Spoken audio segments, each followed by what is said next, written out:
In today's video, I'm going to teach you how to put an arrow on top of letters in Google Docs, and we'll walk through this step-by-step process.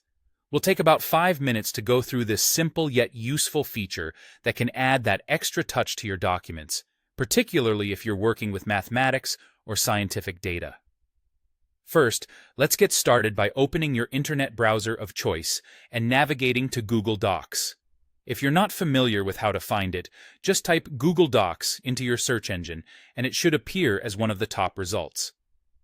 Once Google Docs loads, go ahead and open the link that leads you directly to their homepage.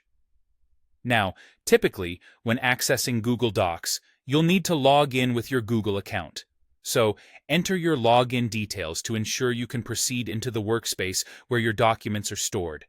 If you don't have an account yet, it's a simple process to create one, so feel free to do that. Once you're logged in, select the document you want to work on.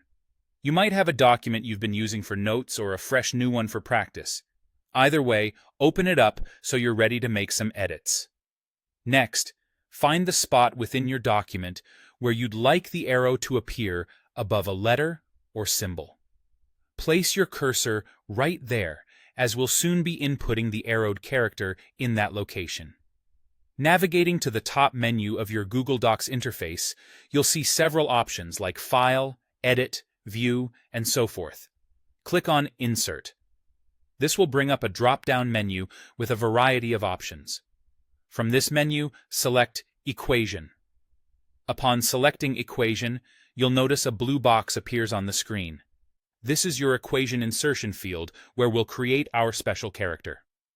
In this blue box, type the command +vits, which is the shorthand code for creating an arrow above a letter in the equation editor of Google Docs. Once you've typed this command, press the space bar. You'll notice that an empty bar appears just above where your cursor is, indicating the position where your letter will soon reside beneath the arrow. Now go ahead and type the letter you want to have the arrow over. You should immediately see the transformation as your selected character appears with a neat arrow above it. This feature is particularly useful for indicating vectors or specific directions in math and science texts. To finalize, press Enter, or simply click anywhere outside the blue equation box. This action locks in your newly created symbol and returns your document to regular editing mode. And there you have it. You've successfully added an arrow above a letter in your Google Doc. Keep experimenting with these steps, and you'll get the hang of it in no time. Thanks for watching, and happy editing.